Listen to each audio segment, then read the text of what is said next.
सो stock market में सेबी की report के अकॉर्डिंग 93% ट्रेडर पूरे इंडिया में पैसा अपना लूट करते हैं और जो 7% ट्रेडर है वही सिर्फ अभी के मार्केट में पैसा बना पा रहे हैं। तो जो 93% ट्रेडर है वो एवरेज जो लॉस करते हैं उसका जो रेशियो निकल के आ रहा है वो लाइक 50,000 के आसपास का रेशियो आ रहा है। जो ट्रेडर 50,000 के आसपास लॉस कर रहे हैं अपना पैसा।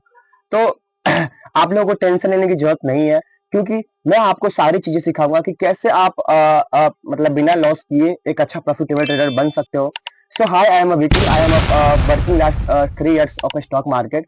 आई have a more than trained 100+ student. So पिछले जो हम वीडियो जाने थे वो जाने थे फंडामेंटल का, जो पी रेशियो क्या होता है, पीबी रेशियो क्या होता है, एंड डेट टू इक्विटी क्या होता है, एंड करंट रेशियो के बारे में जाना था।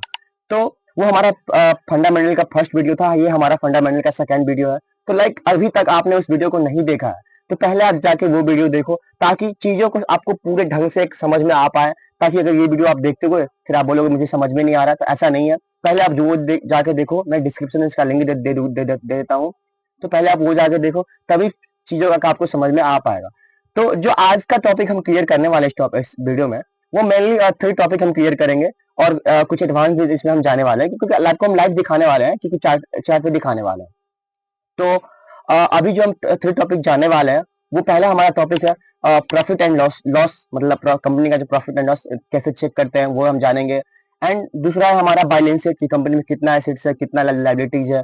एंड थर्ड है हमारा कैश फ्लो, मतलब कि कंपनी में कैश कितना जनरेट है, कैश का कितना ट्रांजेक्शन हो रहा है। तो सारी चीजों को आज इस वीडियो में हम कवर करने वाले हैं। वीडियो थोड़ा लेंदी हो सकता है, थोड़ा बड़ा हो सकता है, लेकिन आप लोगों के लिए थोड़ा आप लोग थोड़ा एक काम करो ना, आप लोग सीखने में फोकस करो, ताकि आपको जब आप लर्निंग पर ध्यान दोगे, जब सीखने पर फोकस करोगे, तो आपको पता ही नहीं चलेगा कितनी देरी की वीडियो है या फिर कितने घंटों की वीडियो, कितने मिनट की वीडियो है। तो आप चीजों को सीखने पर ध्यान दो। तो चलिए हम कुछ चीज लाइव को देखते हुए आपको मैं थोड़ा मतलब शॉर्टकट कोशिश करता हूँ उसमें आपको मैं बताने का। तो चलिए टाइम को ना बर्बाद करते हुए सीधा चलते हैं थोड़ा सा होम स्क्रीन पे। तो चलते हैं। सो स्क्रीन पे ले जाने से पहले मैं आपको एक चीज बताना थोड़ा सा छोटा सा व्यू में आपको मैं तीनों चीज एक बार मतलब ओपनली बता देता हूँ कि प्रॉफिट एंड लॉस मतलब क्या होता है। एक बार हम इस पे डिस्कस कर लेते हैं, उसके बाद हम आपको लाइव दिखा देंगे वो ले जाके कि आप कैसे मतलब देख पाओगे वेबसाइट पे। तो देखो, प्रॉफिट एंड लॉस जो होता है वो चीज मेनली होता है कि कंपनी में मतलब जो प्रोडक्ट सेल हो रहा है, जो ज्यादा सेल हो रहा है या फिर कितना सेल हो रहा है कितना नहीं, तो जो एक्चुअल में रिजल्ट निकल के आता है, तो वो चीज हमें बहुत जानना जरूरी होता है। जो क्वार्टरली रिजल्ट है या सालाना है, तो वो चीज हमें बहुत जानना जरूरी होता है कि कंपनी प्रॉफिट में है या लॉस में है। तो ये चीज हमें ध्यान रखना होता है। कंपनी का कितना मतलब सेल निकल के आ रहा है, मतलब हर ईयर बाय ईयर कंपनी कितना सेल कर रही है, कितना प्रॉफिट जनरेट कर रही है, कितना टैक्स कट रहा है प्रॉफिट के ऊपर। तो सारा कुछ इसमें जानना होता है। और इसमें जो चीज ये भी जानना होता है कि जो मतलब कि टैक्स काट के जो नेट प्रॉफिट होता है वो कंपनी का कितना बच रहा है। तो ये भी हमें जानना होता है प्रॉफिट एंड लॉस में। एंड दूसरा जो हमारा है कि वो है बैलेंस शीट। कि देखो, जब आप कंपनी में पैसा लगाओगे जब आप कंपनी में पैसा लगाओगे तब आप चेक तो करोगे ना कि मतलब कल को ये कंपनी डूब जाती है या दिवालिया हो जाती है तो उसके बदले मुझे क्या मिलती है। तो कंपनी में कितना एसेट्स है, कितना लायबिलिटीज है, मतलब ये सारी चीजें हमें ध्यान रखना होता है।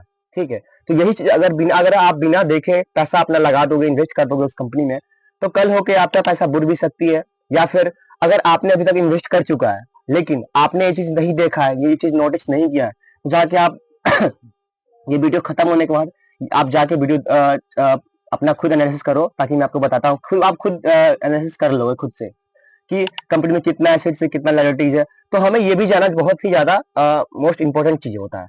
एंड थर्ड है हमारा कैश फ्लो कि मतलब कंपनी में एक्चुअल में कि जो ट्रांजेक्शन हो रहा है, जो ट्रांजेक्शन मेकिंग हो रहा है, प्रोडक्ट बाई हो रहा है, रॉ मटेरियल फिर उसके बाद माल बन के तैयार होकर माल सेल हो रहे हैं, तो उसमें कैश का कितना फ्लो है, 8,000 करोड़ है, 5,000 करोड़ है, कुछ भी तो एक कैश का अमाउंट होगा। तो उससे भी हम एक निर्धारित करते हैं कि कंपनी में कैश कितना है, कितना ट्रांजेक्शन हो रहा है, कंपनी कितनी वेल्थ क्रिएट की हुई है, कितना कंपनी प्रॉफिटेबल कंपनी है। तो इसी चीज को हम अभी जानेंगे। तो चलिए हम थोड़ा सा आपको हम वेबसाइट पे आपको लेके आ गए हैं। तो यहाँ पे हम सिंपल सर्च करेंगे स्कैनर। तो यहाँ पे अभी आ गया मेरे पास। तो हम अभी स्कैनर सर्च करते हैं यहाँ पर। तो देखिए यहाँ पे स्कैनर आने के बाद यहाँ पे हम अभी जो हम स्टॉक लेने वाले हैं, जिसका अभी एनालिसिस करेंगे, उसका जो हम अभी करेंगे वो टाटा मोटर्स को हम लेने वाले हैं कि टाटा मोटर्स को अभी यहाँ पे ले आए। देखिए अगले इस जो हमारा पिछली वीडियो था उसमें आपको बताए थे कि मार्केट कैप देखना बता दिए थे, पी रेशियो बता दिए थे, जिसमें अभी टाटा मोटर्स का जो पी रेशियो है अभी 7.63 है एंड बुक वैल्यू है और 275 है। ठीक है, तो ये सब चीज भी ध्यान को रखना होता है। एंड अभी जो हमें इस टॉपिक में क्लियर करने वाला है वो प्रॉफिट एंड लॉस अकाउंट। इसमें हम सिंपल सा क्लिक करके आपको मैं बता देता हूँ। देखो यहाँ पे भी जैसे कि आपको मैंने बताया था कि यहाँ पे जो सेल है जो कंपनी का 2013 में कितना है, 14 में कितना है, 15 में कितना है, ऐसी 18, 19, 20, 21 के अभी जो 24 के बाद टीटीएम है। टीटीएम का मतलब जो भी प्रोजेक्ट में चल रहा है, जो 25 चल रहा है, ठीक है, 2025 जो चल रहा है। तो उसमें कंपनी का जो सेल हुआ है वो लगभग इतना के आसपास, मतलब कितना है, लगभग 44,43,000 और इतना के आसपास कुछ सेल हुआ है कंपनी का। ठीक है, जो कंपनी का खर्च है, एक्सपेंसेस है, वो कंपनी के आसपास हर एक ईयर बाई ईयर ये दिखाता है। एंड ऑपरेटिंग जो प्रॉफिट है वो कंपनी का हर ईयर का जो, जिसमें 2013 में जो कंपनी का है वो 24 करोड़ 596 करोड़ का प्रॉफिट जनरेट किया हुआ है कंपनी। एंड 14 में 34 करोड़ है। तो हर ईयर बाई ईयर बढ़ ही रहा है, आप लोग देख सकते हो। सिर्फ 17 में जाके थोड़ा सा कम हुआ था, फिर 18 ठीक है, फिर जाके ऐसा लाइक हो गया है कि अभी जो कंपनी का जो मार्च में 2024 में लगभग 59,000 करोड़ के आसपास प्रॉफिट करे थी। एंड जो टीटीएम अभी जो प्रोजेक्ट में चल रही है वो लाइक 58 मतलब लाख के आसपास वो है, करोड़ के आसपास प्रॉफिट जनरेट करी है। ठीक है, तो यहाँ पे अदर इनकम कितना है, इंटरेस्ट कितना है, डेप्रिसिएशन कितना काटना है। एंड यहाँ पे देख सकते लिखा हुआ है प्रॉफिट बिफोर टैक्स, मतलब प्रॉफिट जो हुआ है बिफोर टैक्स कितना, मतलब हर एक साल बाय साल आ रहा है। तो ये भी चीज जानना बहुत जरूरी होता है इसमें। तो यहाँ पे 2013 में 13,000 करोड़ 647 के आसपास है, और कुछ सालों में माइनस भी हुआ था। लेकिन लाइक जो टीटीएम जो अभी है 2025 में वो 31,680 के आसपास मतलब कि प्रॉफिट किया हुआ है। एंड जो हमारा नेट प्रॉफिट निकल के आ रहा है तो इसी को हम प्रॉफिट लॉस कहते हैं कि प्रॉफिट कितना हो रहा है, लॉस कितना हुआ है, एक्सपेंसेस कितना हो रहा है, सारी चीजों को इसमें हम कवर करेंगे। तो ये चीज मैंने देखना होता है कि पास्ट में कैसा चल रहा है परफॉर्मेंस कंपनी है और प्रेजेंट में कैसा चल रहा है। एंड थर्ड है हमारा यहाँ पे नेट प्रॉफिट है। नेट प्रॉफिट जो चल रहा है अभी टैक्स काट के जो कंपनी का नेट प्रॉफिट हो रहा है वो कितना हो रहा है। 2013 में 99-76 के आसपास हुआ था नेट प्रॉफिट। एंड जो अभी कुछ सालों में माइनस में भी चला, टाटा मोटर्स का माइनस में भी चला था। एंड 2024 में लगभग 31,000 करोड़ 800 कुछ था। एंड अभी टीटीएम जो भी चल रहा है 25 में वो 32,249 करोड़ के आसपास इसका जो नेट प्रॉफिट निकल के आ रहा है वो चीज है। तो मेरे हिसाब से अच्छा कंपनी है, तो उसमें कोई चीज वो चीज नहीं है। एंड सेकेंड जो हमारा टॉपिक आ गया है वो आ गया बैलेंस शीट। ये चीज मैं आपको इसलिए यहाँ पे आके दिखा रहा हूँ ताकि आप चीजों को सही से देख पाओ, ताकि आप खुद से एनालिसिस कर पाओ, क्योंकि वहां पे आपको समझने में दिक्कत या फिर कोई परेशानी ना हो कि इसने आपने ये बता दिया लेकिन हमें सिखाया नहीं, पता नहीं कौन सी वेबसाइट पे जाना है और क्या करना है वहां पे। तो ये चीज मैं आपको बता रहा हूँ कि यही चीज मेनली जानना होता है प्रॉफिट में, बैलेंस शीट में, कैश फ्लो में। अभी कैश फ्लो भी जाने हैं, अभी हम बैलेंस शीट जानते हैं। देखो बैलेंस शीट मतलब होता है कि कंपनी में कितना एसेट्स है एंड कितना लायबिलिटीज है। तो वही चीज को यहाँ पे डिस्कस करने वाले हैं। देखो कंपनी में यहाँ पे लिखा हुआ है टोटल लायबिलिटीज जो 2013 में 1,67,330 मतलब की लायबिलिटीज है, इतना लायबिलिटीज है। ठीक है, वो 14 में इतना बढ़ के हुआ था। मतलब कंपनी की लायबिलिटी जितना कम रहे उतना अच्छा है, एसेट्स जितना रहे एक्स्ट्रा मतलब ज्यादा बढ़ोतरी रहे उतना वो अच्छा है। तो लायबिलिटी जितना कम रहे उतना ही अच्छा रहता है एसेट्स की तुलना। हाँ, तो यहाँ पे 2016 में इतना था। एंड लाइक 2024 में जो आ रहा था तो 359 करोड़ 571 के आसपास इसका सिर्फ लायबिलिटीज है। ठीक है, एंड 2025 में टीटीएम जो है 3,90,656 के आसपास इसका जो है लायबिलिटीज है। और उन्हीं के सीधा अपोजिट हम चलते हैं टोटल एसेट्स में। तो यहाँ पे देख सकते हो कि लगभग एसेट्स और मतलब लायबिलिटीज टाटा मोटर्स का सेम ही चल रहा है ईयर बाय ईयर। क्योंकि आप देख सकते हो सेम है। देखो जैसे 2013 में 1,78,330 था, इधर भी 1,78,330 है। एसेट्स के मामले में लाइबिलिटीज दोनों सेम है। और 2024 में भी हम देख लेते हैं एक बारी कि 2024 में मार्च में जो लाइबिलिटीज है वो 3,59,521 है, इधर भी 3,59,521 है। तो टाटा मोटर्स का लाइबिलिटीज एंड एसेट्स दोनों बराबर ही चल रहा है, ये आप देख सकते हो। एंड टीटीएम में जो 2025 है वो 3,90,656 है। एंड इधर भी मतलब टीटीएम 2025 में भी जो एसेट्स है वो 3,90,656 है। मतलब हम कह सकते हैं कि जो टाटा मोटर्स का लाइबिलिटीज एंड एसेट्स है दोनों सेम चल रहा है, दोनों बराबर ही है। तो चीजों का आपने समझ हो कि लाइबिलिटी जितना कम रहे, अभी ये जैसे 3,59,656 है, यहीं पर यहाँ पे 1 लाख रहता। सिर्फ लाइबिलिटीज, एसेट्स जितना बढ़े उतना अच्छा है, लाइबिलिटी जितना घटे उतना ही हमारे लिए फायदा है, क्योंकि लाइबिलिटीज मतलब होता है हो जाता है एक प्रकार का कर्ज हो जाता है, ठीक है। ये चीज आपको थोड़ा सिंपल भाषा में समझो। एंड थर्ड है हमारा कैश फ्लो, या कंपनी में कैश फ्लो कितना है, कितना जनरेट हो रहा है।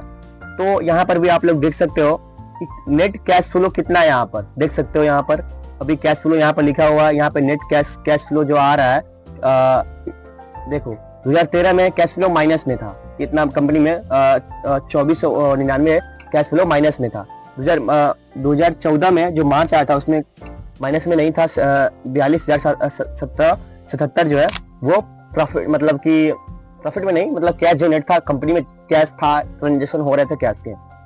ऐसे ही 2023 में लगभग जो माइनस में ही था। 2024 में जो रिजल्ट आया था उसमें 28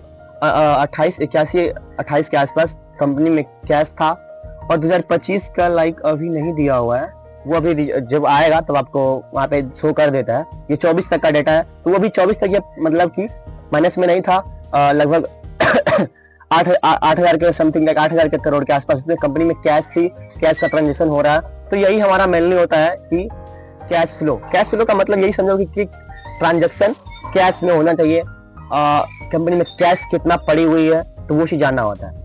एंड एक चीज मैं आपको एक्स्ट्रा में कुछ सिखा दे रहा हूँ ताकि आपको ज्यादा काम आए। देखो यहाँ पे लिखा हुआ है, हम इन्वेस्टर में गए हैं, यहाँ पे लिखा हुआ है प्रमोटर लिखा हुआ है, डेल्स लिखा, फाइल लिखा हुआ, गवर्नमेंट, पब्लिक। तो यहाँ पे शेयर, मोस्टली शेयर यहाँ पे मैं आपको कोशिश करूँ बताने का कि जो प्रमोटर समझ के आप कुछ चीज एक्स्ट्रा मत समझना। प्रमोटर मतलब वो होता है कि कंपनी का जो मालिक होता है वही अपना शेयर बचा के रखे हुए हैं, वही अपना शेयर खरीदे हुए हैं, ऐसा कि बचा के रखे हुए अपना शेयर, तो वही प्रमोटर हो गए, ठीक है। तो प्रमोटर का जो अभी शेयर होल्डिंग है वो 46% के आसपास है, 2022 में था। फिर जाके 23 में भी वही था, 24 में भी वही था, फिर अभी जो 25 में है थोड़ा सा ये इंक्रीज हुआ है, 42.588 के आसपास 2024 में है। और 25 का भी मतलब रिजल्ट पब्लिक नहीं हुआ है। तो ये चित्र है कि प्रमोटर ये रखे हो, तो प्रमोटर जितना मतलब रहता है उतना कंपनी के लिए ज्यादा अच्छा रहता है। प्रमोटर पूरा अगर गायब हो गया तो कंपनी पूरा नीचे आ जाती है, इतना ही समझना, क्योंकि कंपनी को कोई भरोसा नहीं होता, वो कभी भी बुड़ सकती है।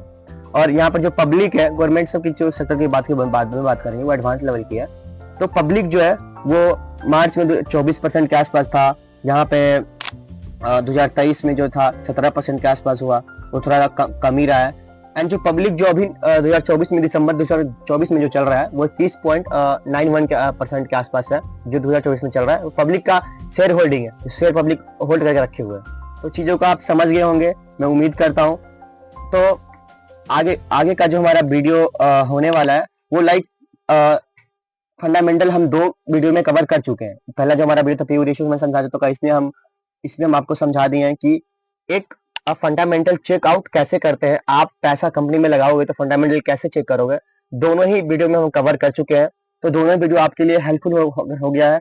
तो अगर आपने अगर वीडियो नहीं देखा तो पहले आप जाके वो देखो। तो आगे जो हमारा वीडियो होने वाला है वो अब जो हमारा होगा ट्रेडिंग के ऊपर, कि ट्रेडिंग कितने टाइप के होते हैं, मतलब कि स्विंग ट्रेडिंग क्या होता है, फ्यूचर एंड ऑप्शन क्या होता है, इंट्राडे क्या होता है। तो सारी चीजों का अब यहाँ से देखो, फंडामेंटल आप सीख गए हो, तो आपको एक ट्रेडिंग के लिए मतलब कि टेक्निकल भी जानना होगा, टेक्निकल को भी हम मतलब जानेंगे। तो लॉन्ग टर्म के लिए फंडामेंटल जितना जरूरी है उतना टेक्निकल भी जरूरी होता है। अगर आप दोनों कॉम्बिनेशन मिला दोगे तो एक अच्छी बहुत ही अच्छा चीज निकल के आएगा, क्योंकि आपकी जो इन्वेस्टमेंट रहेगी उसकी एक्यूरेसी बढ़ जाएगी, बहुत ज्यादा हद तक बढ़ जाएगी। तो दो वीडियो में फंडामेंटल कवर कर चुके हैं, एंड हमारा थर्ड वीडियो होने अगर अगर अभी आने वाला है, वो मोस्टली ट्रेडिंग के ऊपर है कि ट्रेडिंग कितने टाइप के होते हैं, इंट्राडे क्या होता है, फ्यूचर एंड ऑप्शन क्या होता है, सारी चीजों को हम कवर करने वाले हैं। तो ये वीडियो आपको कैसा लगा है कमेंट करके हमें बताइए। अगर वीडियो आपको अच्छा लगे तो आप प्लीज है कि आप वीडियो को शेयर करें, ताकि हमारा जो मेहनत है, हम आपको जो सिखा रहे हैं, ताकि वो हमारा मतलब और हम अपने आगे जो वीडियो बनाएंगे और भी हम अपने वेल्दी के साथ बनाएंगे वीडियो को, अपने फुल पोटेंशियल के साथ वीडियो को बनाएंगे। और वीडियो को आप अच्छा लगे तो वीडियो को लाइक करें एंड कमेंट करें।